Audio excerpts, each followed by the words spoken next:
Temos agora uma palestra dedicada a um tema fundamental, a arquitetura hospitalar, campo que une design, tecnologia e humanização dos espaços de saúde. O nosso convidado é Fábio Bittencourt, mas quem fará a apresentação deste será Aníbal Sebrosa. Salva de palmas para o Aníbal. Obrigado. Bom dia a todos, é um prazer estar aqui com vocês. O Fábio me convidou para fazer a apresentação.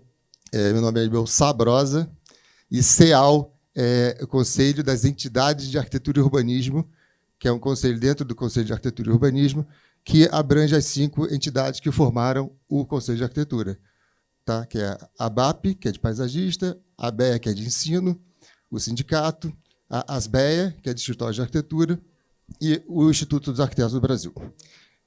Dito isso, eu anotei aqui, pedi para o Fábio me mandar uma mini bio, mas ele tem uma macro bio, então vou ter que ler aqui para vocês. Ele é arquiteto, professor, pesquisador, pós-doutor em planejamento energético, doutor em ciências de arquitetura para a saúde, mestre em conforto ambiental e eficiência energética, vice-presidente da Federação Internacional de Healthcare Engineering e coordenador pela América desse grupo. Acadêmico titular da Academia Brasileira de Administração Hospitalar, a ABAH. Professor e coordenador... É longo, tá, gente? Só um minutinho. Professor e coordenador de cursos de pós-graduação em urbanismo e arquitetura hospitalar. Autor de diversos livros, publicações, livros, inclusive, que estão aqui embaixo, na Rio Books, que é uma das patrocinadoras do evento. Planejamento urbano, sustentabilidade, arquitetura hospitalar, arquitetura e ambientes para a saúde e ergonomia. Falando em ergonomia, eu vou me sentar aqui, porque quem vai falar agora é o nosso doutor. Olá, bom dia a todos. Prazer estar com vocês. Eu acho que a escolha dessa sala aqui foi muito mais gentil. Olha, tem algumas cadeiras aqui para quem desejar. Foi muito mais gentil, porque pelo menos eu consigo, desse ângulo aqui, ver os olhos do Felipe, que está lá atrás. É o último, o Felipe. Então, isso facilita essa conexão e essa proximidade entre nós. Então, esse espaço aqui, a gente vai falar um pouco sobre arquitetura, saúde, espaço. Importante para nós também deixar claro que eu não tenho nenhum conflito de interesse com o assunto que a gente vai tratar aqui. E isso me deixa muito tranquilo nessa relação de convivência nesse espaço e do respeito com vocês. Bem, a discussão, antes de tudo, é uma abordagem múltipla com esses 4 assuntos. Ela falou que eu aponto para algum lugar, para lá, deixa eu ver se isso funciona assim. Tá bom. Então, esses 4 subtemas aqui estão relacionados com as abordagens que nós vamos ter hoje. E vamos aproveitar essa oportunidade também para falar sobre alguns tópicos, alguns assuntos que nos é caro a todos, direta ou indiretamente. Então, vamos falar um pouco sobre arquitetura para a saúde. Opa, deixa eu voltar aqui. Arquitetura para a saúde, arquitetura solidária, arquitetura sustentável e saúde e cidades. Nessas múltiplas discussões, quase sempre a relação que a gente tem com o tema do hospital é um tema árido para alguns, né? Eu sei que aqui tem muitos especialistas na sala, mas também tem jovens arquitetos ou jovens estudantes que estão tramitando por esses caminhos do conhecimento relacionado à construção dos espaços para a saúde. Nessas discussões, essa imagem eu vou falar um pouco depois sobre ela, é um hospital em Liverpool, na Inglaterra, na cidade de Liverpool. Então, mais do que produzir os Beatles, eles também produzem algumas questões muito interessantes, como arquitetura e como um serviço de saúde, que foi muito inspirador para todos nós. Então, nossos temas hoje vão ser transversais a essa discussão sobre saúde, solidariedade e sustentabilidade, e por isso mesmo é importante ressaltar um aspecto muito importante dessas discussões, que a vulnerabilidade de um hospital é mais do que um tema, mais do que um assunto médico. Ele é tangente a muitos outros profissionais e nós, da arquitetura, temos uma responsabilidade muito pertinente a esse processo. E essa responsabilidade que nos cabe nesse processo é igualmente complexa no sentido da responsabilidade de quem realiza o procedimento relacionado à saúde no processo do tratamento, no processo da cura. Nessa discussão, tem uma abordagem importante que nos é tangente, que nos alcança, que é a discussão sobre o evento adverso. Vocês já devem ter ouvido falar isso, mesmo quem foi lá ao pediatra já ouviu falar da possibilidade de um determinado medicamento ou procedimento causar um evento adverso. E aí os eventos adversos, só para uma compreensão disso, eles ocorrem frequentemente em qualquer sistema médico relacionado ao procedimento, à relação com uma cirurgia ou mesmo com a medicação. Não há medicação que não tenha a possibilidade de um evento adverso. Para nós, e especificamente nessa discussão mais ampla e o significado desse assunto, a gente traria o significado de evento adverso com uma abordagem relacionada às mudanças climáticas, às mudanças globais, e esse assunto que vai ser tangente a essa nossa discussão. Por isso mesmo, a gente traz essa discussão dos eventos adversos com uma abordagem específica relacionada às questões de saúde e especificamente, mais diretamente, vinculada às questões dos eventos vinculados às mudanças climáticas, com um conceito muito mais amplo, porque ele nos é novamente tangente na medida que ele inclui uma série de impactos na saúde humana, nos ecossistemas e na infraestrutura. E nessa múltipla abordagem dos eventos adversos e das mudanças climáticas, a gente tem aí 4 grandes eixos dessas discussões. Temos lá os eventos climáticos extremos, os impactos na saúde, os impactos no ecossistema e na infraestrutura, os impactos socioeconômicos, mas para nós, hoje, nessa sala Paranaguá, ela tem uma abordagem específica relacionada ao que nos atinge nos impactos na saúde. E nesses impactos na saúde a gente tem as doenças respiratórias, só esse assunto dá para a gente ficar aqui o dia todo falando. Eu falei para o meu amigo Márcio, que vive aqui, ele está por aí. Márcio, que está por aí, está ali atrás, que eu fui correr hoje no Parque da Cidade e fiz um esforço imenso para tirar uma gota de suor. Resultado de uma baixíssima umidade, a umidade relativa do ar aqui é muito baixa, diferente lá do Rio de Janeiro, Denise, que a gente, para conseguir uma gota de suor, basta alguns passos e a gente já alcança isso. Essas relações das doenças respiratórias decorrentes exatamente dessas múltiplas abordagens de cenários, elas têm um impacto diretamente vinculados a nós, assim como as doenças transmitidas por vetores. E o Brasil, um país tropical, moramos num país tropical, além do Jorge Ben, nós também estamos nessa onda, a gente tem uma produção de vetores múltiplos. E esses vetores têm um impacto direto, assim como as doenças transmitidas por alimentos e água, e o mais contemporâneo dessas discussões, a mais contemporânea dessas discussões, que é a saúde mental. E nós, nesse campo da saúde e da arquitetura, temos uma responsabilidade muito direta na produção de um repensar a partir desses espaços construídos por nós. Assim como na abordagem anterior dos super designers que estavam aqui falando, relacionando ao mobiliário e às suas responsabilidades, nós, na arquitetura para a saúde, temos esse vínculo direto. Então, de alguma forma, vamos tratar dessas discussões vinculadas aos impactos na saúde. Essas discussões, que têm múltiplas abordagens, a gente está aí com a COP30, muito próxima da gente, vai acontecer agora em novembro, tem uma outra discussão que são as mudanças globais. Então, esse é um termo que surge lá no início desse século e que ele é muito mais abrangente, porque as mudanças climáticas elas têm um alcance cada vez maior na medida em que tem 3 eixos fundamentais. São os recursos econômicos, financeiros, que de alguma forma impactam e determinam processos, estruturas sociais, de alguma forma que nos é tangente. O outro são as questões vinculadas às questões climáticas diretamente. E um terceiro eixo, que é muito mais importante nesse processo, que está representado pelas relações sociais das pessoas e esses movimentos migratórios. Nós, de alguma forma, ainda que seja transitório, a gente faz um movimento migratório diverso. E o Brasil vive um pouco isso. A previsão de que até 2030 a gente tenha algo em torno de 17 milhões de pessoas fazendo esses movimentos migratórios na América Latina. E nós aqui temos uma proximidade de movimentos migratórios, às vezes emigrando, às vezes imigrando, né? A Bassols ali trata diretamente desse assunto lá na sua UNOPS, quando busca espaços relacionados a ele. Então, as mudanças ambientais e as mudanças climáticas trazem consequências diretas.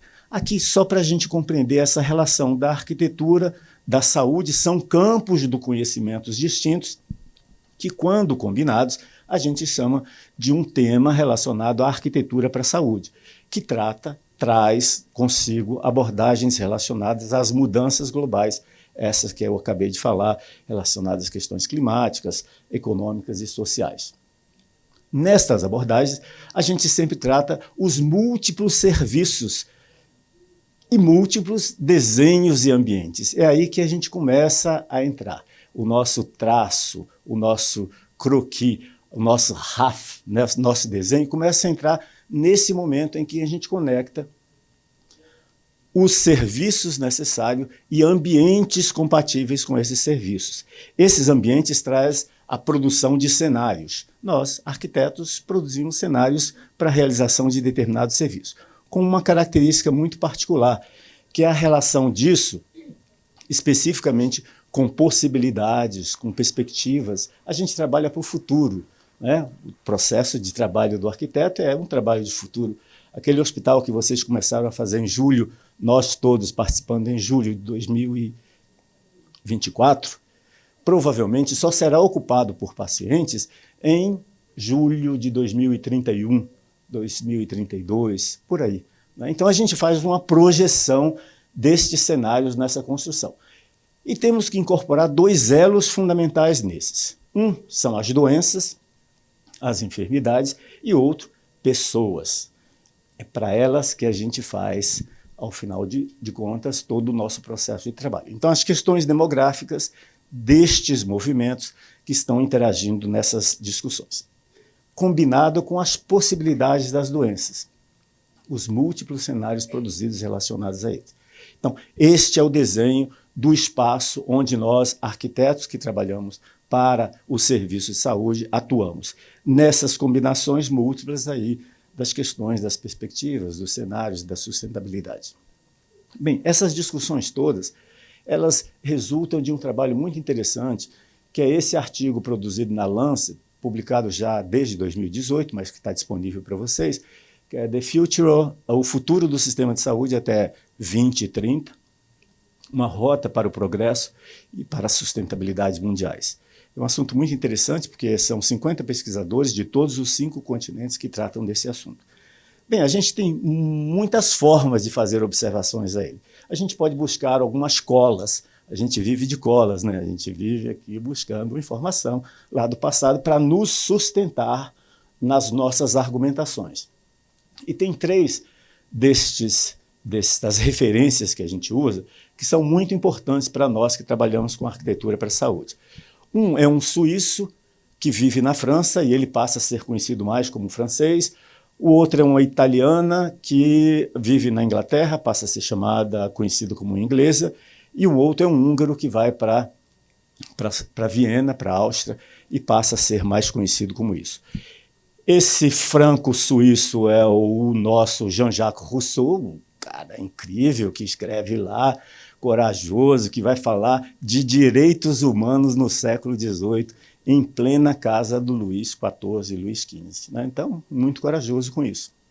A outra é essa profissional, que ainda não tinha enfermagem, mas que cria esse conceito da enfermagem, que é a Florence Nightingale, e a gente pode dizer até que dá um título de arquiteto honoris causa, porque os livros dela e as discussões dela são muito de quem faz, de quem compreende o processo da arquitetura. E esse terceiro é um outro médico maluquinho, literalmente maluquinho, que sai da Hungria, da sua cidade, que era Buda, ainda não estavam coladas, a Buda e Pest, então lá da Hungria, e vai viver na Áustria, e ele traz uma revolução estratégica e fundamentais. Então, cada um desses traz uma contribuição. O Jean-Jacques Rousseau, nas suas discussões sobre direitos humanos, segurança e liberdade. A Florence, nas questões da circulação, da organização dos espaços, no fluxo, na arquitetura, é uma base importante para todos nós. E o Semmelweis, que é o cara que parece que viveu hoje, ou parece que conhecia microscópio como ninguém, numa época que a palavra contágio sequer existia. Palavra contágio que só surge em 1847. Essa palavra contagere, de contacto, né? Então, e aí ele faz algumas produções muito interessantes no sentido da utilização da água como elemento fundamental, lavagem das mãos, como elemento fundamental no controle das doenças. É uma discussão muito interessante. A Florence, o livro dela todo, Notas sobre o Hospital e Notas sobre a Enfermagem, são 2 livros escritos em 1863, são 2 referências fundamentais para nós, estão disponíveis aí e podem ser downloadáveis, baixáveis lá, vocês acessam. Ela fala lá que nenhuma enfermaria será de forma alguma uma boa enfermaria se o paciente não estiver todo o tempo suprido com ar puro, luz e temperatura adequada.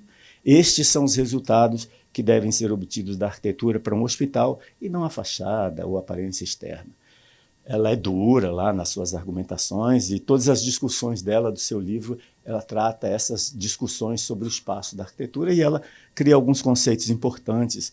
Assim, tem uma história muito rica dela, vivendo lá na Turquia, em Istambul, numa cidadezinha chamada Scutari, onde tem um hospital militar, e ela faz uma revolução lá.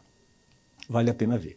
O Semmelweis é esse cara que vai viver na Áustria, no hospital chamado Allgemein Krankenhaus, é o Hospital Geral de Viena, existe até hoje, vale a pena visitar quem for a Viena, ao invés de ficar buscando ali só show, sei o quê, vai visitar o Allgemein Krankenhaus, que é um hospital muito interessante. Lá nesse hospital, ele produz uma revolução, que é essa da introdução do conceito de lavar as mãos numa enfermaria obstétrica, onde a taxa de mortalidade materna pela febre puerperal, deixa eu ver se tem alguém mãe aqui, febre puerperal, vocês sabem muito bem, é uma febre que acometia, eu vou usar para o passado, as mulheres imediatamente logo após o parto, porque os médicos faziam o mesmo procedimento de lidar com os pacientes, os óbitos, as mesmas mãos ele vinha e realizava o parto. Então, ele introduziu, olha que coisa louca, ele fala para os médicos alemães, a Áustria era alemã, os médicos alemães, seus ancestrais, que eles tinham que lavar as mãos. Tem um livro do Nuland, Sharon B. Nuland, que fala a morte das mulheres provocada pelos médicos. Ele ousa dizer isso, não podia dar certo com os alemães. Ele é recomendado a voltar para sua terra e morre poucos meses depois disso, meio maluquinho. Mas ele vira um herói para a Hungria, um herói nacional para a Hungria e é um herói para o planeta nessas discussões tão elementares a gente olhando hoje em 2025. E o Jean-Jacques Rousseau aqui como sustentação. Ele diz que transformemos nossas sensações em ideias, mas não pulemos, de repente, dos objetos sensíveis aos objetos intelectuais. É pelos primeiros que devemos chegar aos demais. Por isto, essa imagem é emblemática para nós, no sentido dessa percepção de Jean-Jacques Rousseau de falar que não devemos pular dos objetos sensíveis, seja na compreensão das nossas diferenças individuais do corpo, seja nas limitações humanas, as múltiplas limitações humanas que temos. Então, essas discussões todas, elas devem ser motivadoras para uma discussão que a gente traz agora, que é exatamente essa, do conceito de solidariedade. Então, a solidariedade, todo mundo conhece a palavra, a gente tem aqui algumas traduções. Essa discussão eu apresentei em Geneve, em plena pandemia, 2020, e em Toronto, no Canadá, em 2022, saindo da pandemia ali naquele processo. O que a gente pode dizer da palavra solidariedade? Unidade ou concordância de sentimentos ou ações, especialmente entre indivíduos com interesse comum, compromisso pelo qual as pessoas se comprometem entre si e cada uma delas com todos, unidade, caráter, condição ou estado de solidariedade. Essas definições estão na Cambridge Dictionary, Oxford Dictionary, Merriam-Webster Dictionary. Essa escola coloquei ingleses e americanos, respeitando cada um dessas duas figuras. Mas nós usamos essas palavras com muita facilidade entre nós no dia a dia, dizendo que a gente pratica atos de solidariedade, expressões de solidariedade, sentimento de solidariedade, gesto de solidariedade, e buscamos construir redes de solidariedade, que é o que nos move de forma mais equilibrada e saudável na vida. Bem, no meio dessas discussões, em 2023, no norte do Brasil, nós estávamos ontem com uma representante de Roraima, no norte do Brasil aconteceu um fato muito interessante, que nos levou a retroagir as nossas imagens ao século XVI. E esse quadro, do Hans Holbein II, de 1521, o corpo de Cristo morto no sepulcro, é emblemático. Ele apareceu nos jornais do mundo todo porque ele fazia uma analogia dolorosa para nós. Ele fazia analogia com o indígena Yanomami, junto com outros Yanomamis que faleceram naquele momento. E foi um óbito doloroso para nós, por mais distante que tivéssemos. Essa imagem do corpo morto, não no sepulcro, que era um Yanomami nosso, ele nos levava a uma reflexão muito importante pela própria ausência de cenários, de espaços adequados para o serviço de arquitetura. Esse é um serviço de saúde, é um posto de saúde lá que atendia os Yanomamis. Assim como outras imagens muito fortes, densas, pesadas. Se eu tivesse o controle das imagens aqui, eu apagaria a luz para a gente ver essas imagens assim na sua intensidade total, que é cuidar dessa criança ou a mãe alimentando no sentido de cuidando de um processo de cuidado de saúde para seu filho, né? Essa imagem também isso é um alimento, um medicamento que a gente pode ter. Então, a expressão solidariedade não é nova para a gente. A gente pode ser solidário de múltiplas formas, de múltiplas maneiras, mas elas têm umas referências muito interessantes, referências na história da arte, a gente busca uma cola nessas referências, como essa enfermaria do hospital durante a ronda do médico-chefe Luís Jiménez Arandas. É um quadro que está no Museu Nacional de Belas Artes de Sevilha, lá no sul da Espanha, e é uma experiência de solidariedade assistencial e conexão humana na prática médica. E tem alguns momentos dessa forma de solidariedade, né? O cuidado de auscultar do médico, a relação do espaço para receber o material, a roupa dos estudantes, o olhar dos médicos que discutem lá no fundo, nessa percepção lógica de solidariedade com o ambiente, estes múltiplos cenários desenhados por todos que escutam, todos dão atenção ao paciente no leito, e essa imagem que está aqui do lado, que não é representada plenamente, que é do seu colega, parceiro de quarto, que é uma expressão de solidariedade representada pela própria observação e percepção. Um outro evento muito interessante que aconteceu no final do século XIX, naquelas múltiplas epidemias, às vezes são chamadas até de pandemias, porque o mundo ocidental era o mundo todo, né? Então, as referências são assim. Essa imagem da nourricerie, as crianças amamentando no úbere de burros, no estábulo do berçário do Dr. Parrot.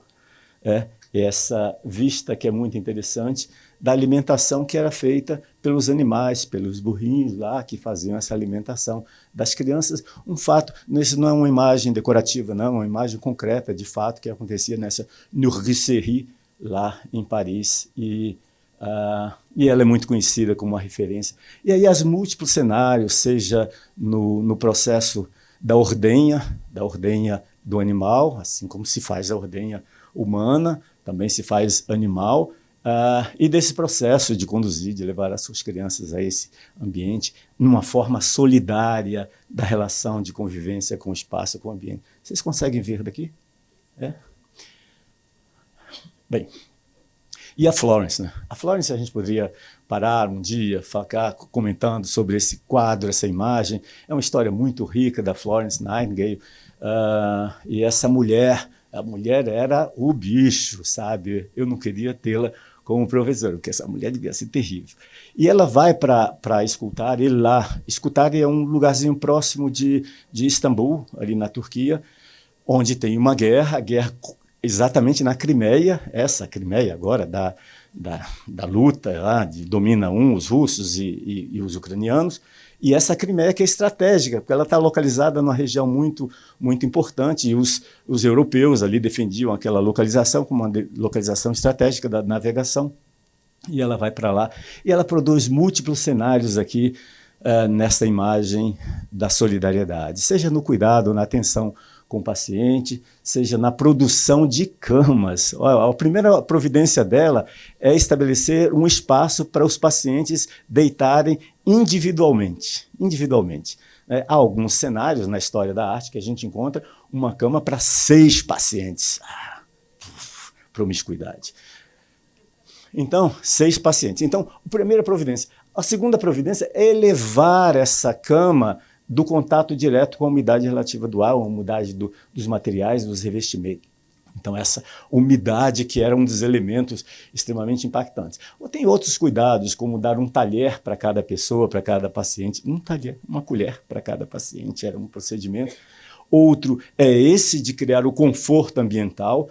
Hoje a gente fala das questões higrotérmicas com outras abordagens, múltiplas abordagens, mas criar um aquecimento, aquela região ali em determinados períodos do ano, ela chega a temperaturas muito baixas, abaixo de 0, então temperaturas muito frias, muito desconfortáveis, e aí cria esse cenário de um aquecimento para dentro do ambiente, mas um aquecimento responsável, que faz um processo de exaustão, Aníbal, né? Olha o cuidado em criar um processo de exaustão para fazer a exaustão exatamente do pó, da poeira que era criada dentro do ambiente proveniente desses espaços. E ela, na sua atenção, tem umas imagens dela muito interessantes, dessa relação humana, seja na discussão com os médicos, seja na discussão com o paciente.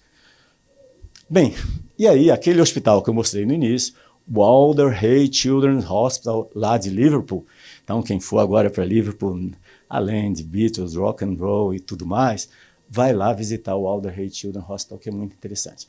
Interessante pela história. Ali do lado morava um dos Beatles, que é o John, a casa dele, da tia dele, né? Porque tem uma relação conflituosa lá da família, mas a casa da tia Julia, era pertinho desse lugar. Neste lugar, tem alguns elementos de solidariedade pela arquitetura emblemáticos para nós, no sentido do aprendizado, e esse aprendizado exatamente durante a pandemia. Eu fui 6 meses antes do evento da pandemia, do 11 de março de 2020, foi em dezembro, novembro, em Manchester, que é uma cidade do lado, e lá esse espaço divide 2 partes do hospital. Do lado de cá é o ambulatório, do lado... Não, é aqui. Do lado de cá é o ambulatório e do lado de lá a parte de internação, centro cirúrgico, unidade de terapia intensiva, toda a parte mais hard do hospital está daquele lado de lá. Tem aquela capela ali no meio. Se a Ingrid me ajudar a fazer o apontamento, como é que eu aponto aqui, Ingrid? Eu não consigo, tenho limitações. Eu não consigo. Confesso que... Mas essa estrutura de madeira ali é um espaço do silêncio. Um espaço do silêncio porque eles atendem pacientes de múltiplas origens, cristãos, não cristãos, ortodoxos, e muitos muçulmanos também. Mas é um espaço do silêncio. Você entra nesse espaço, tem alguns procedimentos. Tirar o calçado, lavar as mãos, tem então alguns espaços para você lavar as mãos, e você fica como quiser, sentado, deitado, encostados, rezando, orando, em silêncio, como quiser. Esse é um espaço, que é um espaço do encantamento. O interessante desse projeto, desse hospital, é que ele foi inspirado pelas crianças. Essa inspiração das crianças é um ato de solidariedade com os pacientes, que foram eles que desenharam essas figuras meio maluquinhas que estão aqui, essas figuras meio maluquinhas, que estão também... Sei. Você segura, tá. e aí o mouse você consegue... Tá. Você, tá vendo o mouse tá ali. Ok. I'll try. Vou tentar. Então, essas figuras que estão aqui penduradas, aqui também são... Só que essas figuras são figuras montadas como representação dos desenhos mais primitivos das crianças pacientes. Então, essa construção desse cenário é uma função muito interessante. Mas o que eu queria mostrar para vocês é esse espaço central, que durante a pandemia foi retirada essa cafeteria, foi retirado esses espaços de serviço, e aqui ficou o espaço de acolhimento das famílias, para não ter o afastamento das pessoas. A cidade de Liverpool fica próximo de outras cidades próximas, Bristol, Manchester, lá dos times de futebol, os famosos times de futebol, United City, eles ficam ali próximos. E é um hospital para crianças que atende uma população de mais ou menos 2 milhões de pessoas como referência. Então, eles usaram esse espaço como espaço de solidariedade com as famílias. Mas o mais interessante dele, Aníbal, é a implantação, porque é nesse lugar, por isso o nome do hospital, Alderhay in the Park, né, no parque, que é esse espaço. É um hospital antigo, aquele lugar ali é um lugar antigo, esse aqui é a implantação nova, e a responsabilidade solidária de deixar para a cidade esse espaço do parque, né, que é essa área que vocês estão vendo aqui, isso. E o parque e o hospital vai sendo construído progressivamente, sempre mantendo essa responsabilidade da saúde mental com a população do parque. É uma população um pouco proletária que vive nessa região, proletariado inglês, Liverpool, né? Então, que vai ocupando esse espaço. E aí tem uma progressão nessa ocupação, essa aqui é a primeira parte do parque, que eles liberaram, um lugar agradabilíssimo, dá para correr, suar um pouquinho, né, nesse lugar, e esse crescimento que vai no entorno, na medida que vai liberando o espaço, vai transformando esse espaço em praça, em parque, para essa população que vive no entorno aí. Essa ideia da solidariedade com a cidade é uma ideia que deve ser tangente para nós, na busca desses ambientes, como uma forma de fazer um CAPS ao ar livre. CAPS é um centro de atenção psicossocial que faz parte do processo da quebra, da ruptura com a internação dos pacientes psiquiátricos, né? Hoje a gente tem os pacientes psiquiátricos, eu tenho sempre dentro das salas uns maluquinhos lá, meio como eu gostaria de ter muito Raul Seixas, Sérgio Sampaio, Machado de Assis, eu queria muito que esses caras fossem de novo meus alunos, assim, devem ser criativos, né? Inovadores, revolucionários e tudo mais. A função importante desses espaços. Então, essa discussão do desenvolvimento e da solidariedade do espaço. Ontem, ouvindo com Jian Yu, ele falava muito dessa responsabilidade com a saúde mental e a cidade. Ele não falou em saúde mental em nenhum momento, mas depois a gente ficou conversando. Então, a inclusão dessa abordagem natural, um processo natural referente ao processo de trabalho dele com a cidade. Bem, o projeto, então, do edifício deve fazer essas proposições de espaço que unam os serviços essenciais para o atendimento. A gente tem uma responsabilidade lá, aquele ritual do procedimento médico, para o atendimento aos pacientes, agrupando procedimentos relacionados àqueles em risco de morte ou sofrimento profundo, reduzindo os trajetos e o tempo de atendimento. Eu falo isso porque vivemos um período muito interessante, que foi em 2020. Em 11 de abril de 2020, o Aníbal, que é lá das múltiplas associações, presidente das múltiplas associações, e uma delas era da UIA, que ia realizar no Rio de Janeiro o Congresso Mundial de Arquitetura. Nós esperávamos algo de 50 mil arquitetos no Rio de Janeiro, estavam preparados para recebê-los, visitar o Museu do Amanhã, o Aterro do Flamengo, passear com eles por todos aqueles lugares. Tivemos a infelicidade de ser acometidos pela pandemia da Covid-19. E aí um desafio lá da UIA, disse, Fábio, escreve um artigo sobre esse assunto, o que são esses FOMITs, revestimentos, o que é isso? Fizemos o artigo, logo depois conversei com o presidente da BDH, que era o Emerson da Silva, e a Doris Vilas Boas, da Bahia, arquiteta, que hoje é presidente da BDH, que é a Associação de Arquitetura e Engenharia do Brasil, e aí resolvemos escrever e fazer uma pesquisa, e em um ano nós produzimos esse livro, que é Arquitetura para Emergência, Experiências, Vivências e Reflexões. Aqui dentro desse livro tem as 312 experiências com hospitais de campanha do Brasil. as 312 experiências de hospitais de campanha do Brasil. E eu só falo dessas 312 experiências de campanha de corrupção, de mau uso dos recursos, de pouco legado, aqui dentro desses espaços do Brasil. Lá fora eu tento defender essas nossas posições, criando exemplos de solidariedade. Infelizmente, a gente tem poucos exemplos para mostrar do resultado dessas contribuições.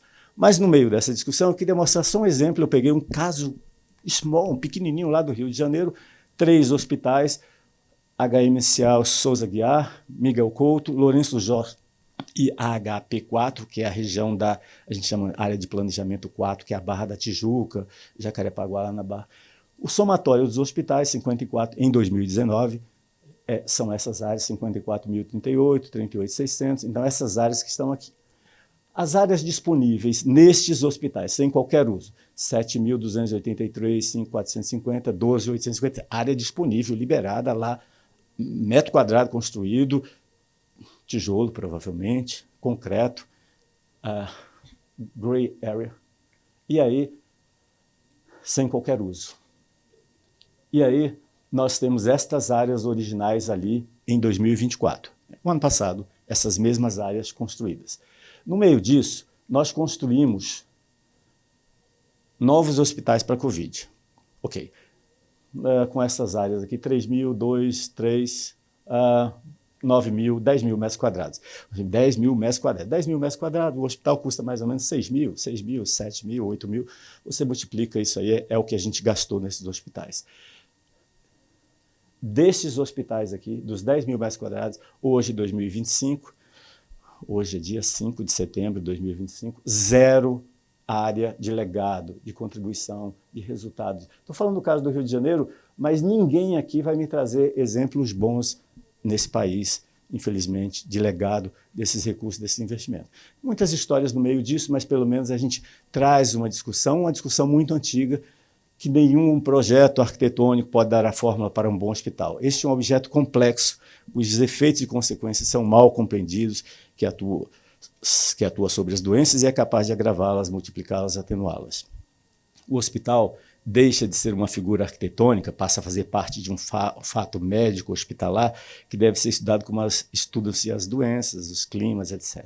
Essa frase é o Michel Foucault, o filósofo, falando de 1889, quando a gente tem uma transição importante lá na França, num hospital chamado Hôtel de Casa de Deus. Esse hospital está lá, fica do lado da Catedral de Notre Dame, pode entrar, visitar, estava em obra na fachada, até bem recentemente, mas pode entrar e visitá-lo porque vale a pena conhecer. E aí, no meio disso, a gente tem a busca por uma perspectiva humana e solidária. As questões essenciais nossas, e a gente está falando aqui agora da Covid, aqui é só uma relação. Isso aqui é um cabelo, não pode ser o meu, porque a cor é diferente, mas é um cabelo humano. Isso aqui é um cabelo. Isso aqui é uma areia, um grão de areia, um grão de sal, só para vocês terem a proporção.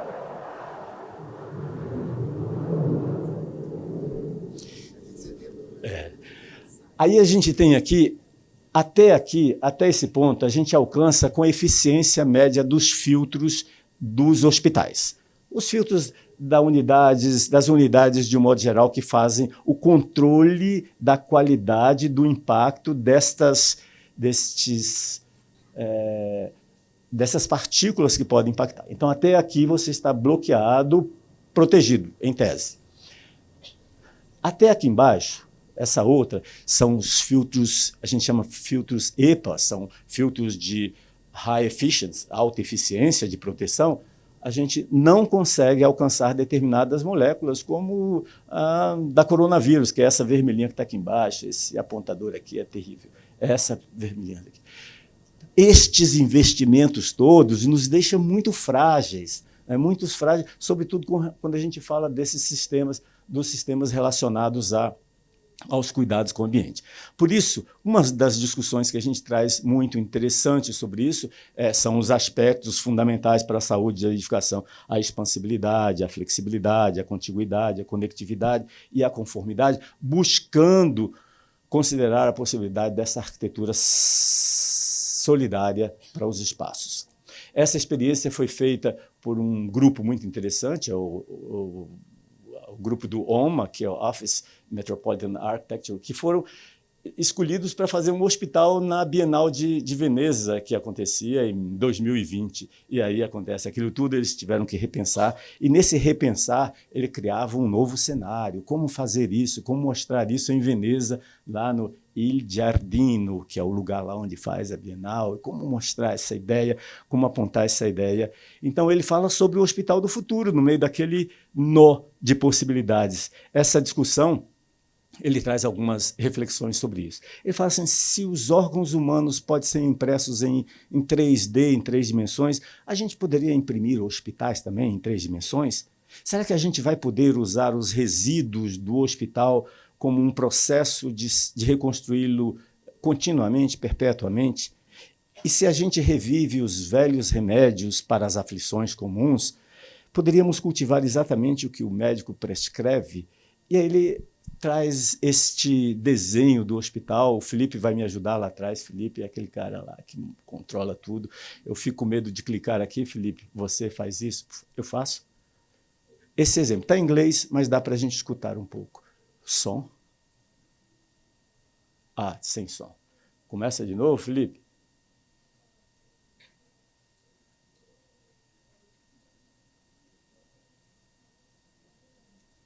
Felipe vai colocar lá atrás. Esse foi um filme produzido por eles, por uma reflexão. Está em inglês, mas depois você... Opa, o Felipe vai entrar lá. Ok, Felipe, toca isso aí. Ok, só coloca no início, Felipe, por favor. Ok, coloca no início, som. Enquanto o Felipe tenta. In an neighborhood where I was born, walked around people. Aqui você tem a opção, você ouve ou vê. A gente acertou isso no início. Ah, já foi adiante? Ah, já foi bem adiante? Adiante. Aí. Agora, com som.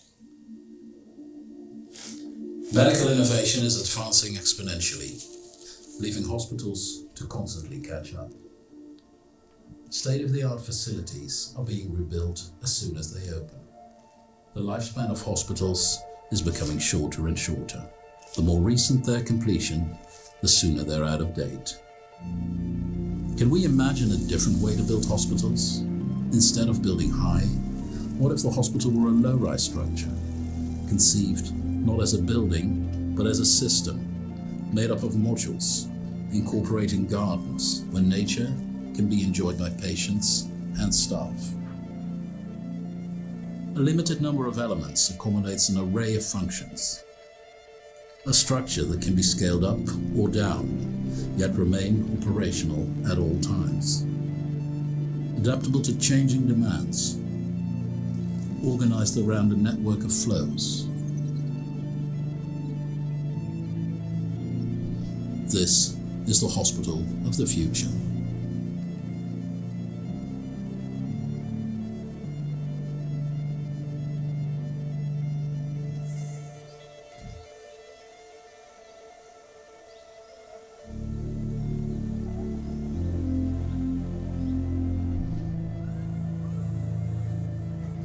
The hospital of the future builds itself.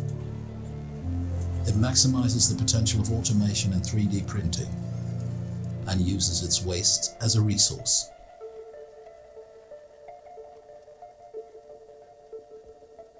The hospital of the future produces what it consumes. Its energy, its food, its medicine. The hospital of the future is everywhere.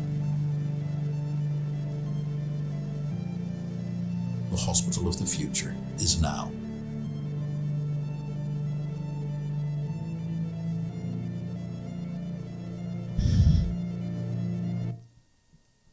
Depois vocês veem isso aqui, está lá disponível no YouTube e outros canais aí. Mas é o momento da dificuldade de refletir sobre essa possibilidade do Hospital do Futuro. Então, fala essa necessidade de reconstruir-se a partir dos seus... Medical innovation is advancing. Dos seus próprios resíduos, de se reconstruir continuamente, de se modelar de acordo com as necessidades. Uma discussão interessante, ela é importante. vermos passado e futuro nessas discussões, né? Então, nesses cenários, deixa eu passar aqui. Opa, deixa eu passar aqui, adiante. Então, não tem um modelo único, a gente não tem um modelo para cada... Porque cada pessoa é diferente, cada demanda, cada serviço. Por isso, aqueles elementos que nós falamos lá no início, falando da arquitetura para a saúde, eles estão muito próximos disso. Mas um elemento é fundamental nessas discussões, que é a inclusão do conceito da solidariedade, da função solidária do hospital, né? O hospital não é um assunto exclusivamente médico, ele é muito nosso, e nós temos uma responsabilidade cada vez maior nesse processo da construção, né?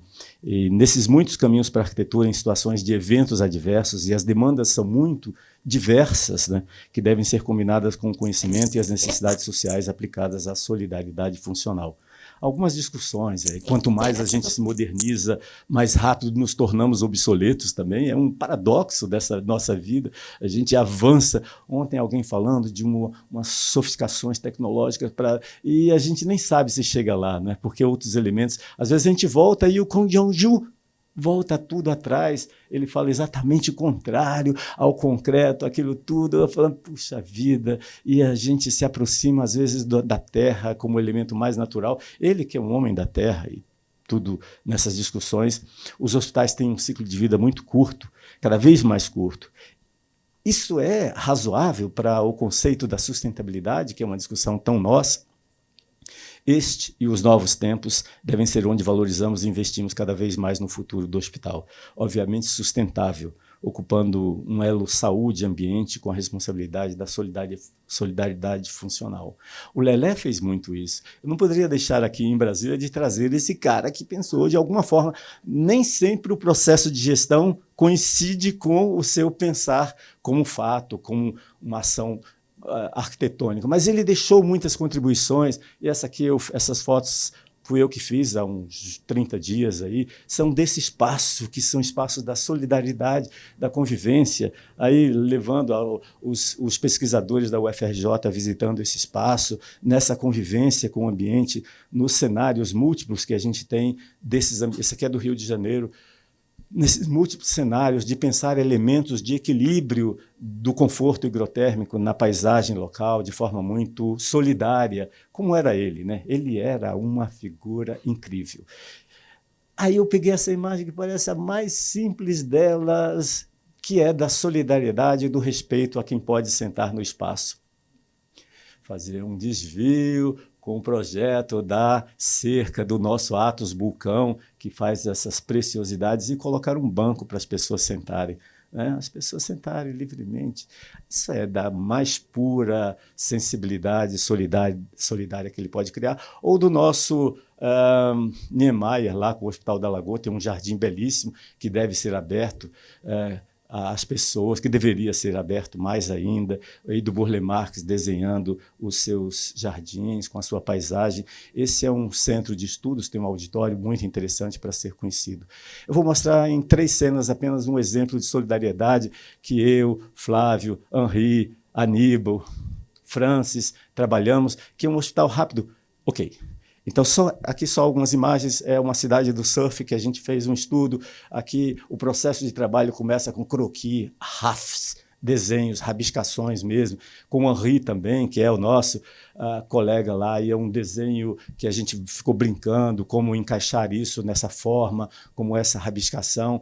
E lá é interessante que entra um na sala e dá uma ideia e uma contribuição, entra o outro, a equipe lá da RAF Arquitetura, entra o outro e dá uma ideia e critica e sai, e deixa a gente com a reflexão do que fazer de novo. E aí... Oi? Não. O processo criativo. É um processo criativo, e a gente volta, caramba, o Aníbal entrou aqui, deu aquela ideia, esse cara sai, deixa a gente com esse processo aqui agora, e vamos em frente. É um processo muito rico e criativo, e os desenhos vão surgindo, vão se transformando nesse processo de desenho, mostrar que ainda o lápis, a caneta, ou múltiplas formas de você desenhar caminham por esse processo, e aí começa a levantar os cortes, as proporções, a escala, a topografia, os elementos que vão conectando, circulações, fluxos, elementos diversos nesse processo, os croquis conceituais, os desenhos, acessos, ambulância, blocos, distribuição espacial, aí entre os elementos do programa de necessidades que vão se conformando, circulações, e aí começa a surgir o desenho na topografia, liberando espaços para esta função solidária com a comunidade, liberando espaços, aí a perspectiva, o programa de necessidades, aí começa a arquitetura do espaço. E essa árvore ali é uma árvore que a Francis, que é a nossa paisagista, essa moça bonita que está ali, de roupa branca, ela é paisagista, trabalho para ela, trabalho para todos nós, um desafio que foi desde o início do trabalho. Então, aí os cortes, não sei o quê, e aí começam os desenhos, as rabiscações. Uau! Com a Lagoa Esponja do lado de lá, com o Parque Linear Esponja do lado de cá, para absorver essa água, que é de uma topografia, e a gente está nesse processo de trabalho. Vocês estão vendo aqui só uma ideia inicial do processo, e aí começam as rabiscações, aí vai para essa turma, que são os craques do render, não sei o quê, que transforma lá, que eleva, faz esse trabalho, e encaixa lá os trabalhos e as plantinhas, as plantas e os desenhos e a vegetação e a paisagem que a Francis faz com muita arte e competência.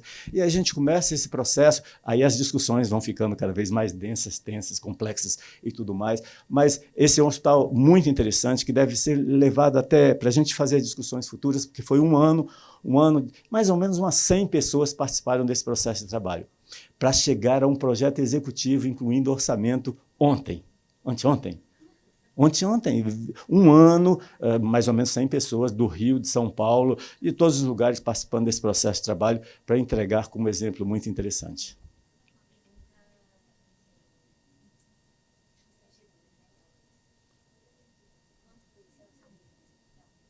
Eu não sou a pessoa indicada. Eu sou... Nem o Aníbal sabe, mas é um custo absolutamente compatível com o projeto, com a qualidade do projeto e a complexidade. Eu acho que deve ter mais... Olha, a gente está fazendo os cálculos de pranchas, são mais ou menos 2.800 pranchas, são mais ou menos... A gente estava fazendo isso, dá 2 Maracanãs de pranchas, acabou. 2 Maracanãs, o estádio do Maracanã. E no meio dessas discussões, a gente está produzindo agora um livro que tem muitos autores aqui. A professora Eliette é autora de um capítulo, a professora Denise, que estava agora há pouco, também é autora, que é o livro Arquitetura e Cidade. A professora Ecleia, que está ali atrás, lá do Rio Grande do Sul, Rio de Janeiro, nem sei de onde eu faço mais referência, ou de Teresópolis. Arquitetura e Cidade, Saúde, Sustentabilidade e Solidariedade. É um livro que a gente já está agora na Amazon, já vi que está na Amazon, e essa oportunidade da gente trazer essas discussões. Não vamos ver esse filme. E aqui, vamos ver somente aqui, a Emily vai permitir que a gente veja é o lançamento do congresso que vai acontecer aqui em Brasília, nesse lugar mesmo, Brasil 21, em agosto de 2026. Felipe, estamos nas suas mãos, se você puder passar aí rapidamente.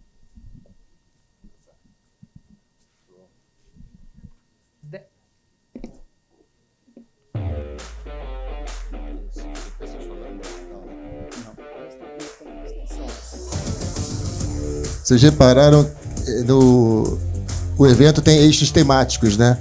E aí tem os íconezinhos, tem o quadrado, que é Caminhos da Memória, o circular, que é Lugares do Cotidiano, e o triangular, que é Trajetória de Inovação. Essa palestra aqui tinha que ter os 3 juntos. E esse hospital que a gente fez junto com o Fábio é o hospital do futuro, porque ele vai ficar pronto daqui a 4 anos. Então a gente tem que planejar hoje o que a gente não sabe o que vai acontecer amanhã. Mas é o nosso desafio como arquiteto. Maravilha. Esse é o congresso que vai acontecer aqui da BDH, Associação Brasileira para o Desenvolvimento do Edifício Hospitalar. Aquela jovem ali, arquiteta, a Rita, que é a presidente do congresso, ela que é a referência, já está na organização aqui, e vai ser nesse espaço aqui, network, não sei o quê, todas as discussões sobre arquitetura e saúde. Vem gente do mundo inteiro, embora seja um congresso brasileiro, a gente tem os latino-americanos, os europeus, talvez África e Australásia aqui também representada, gente extremamente qualificada para falar de arquitetura, hospitais, saúde e todos esses assuntos. Obrigado, um prazer imenso estar com vocês.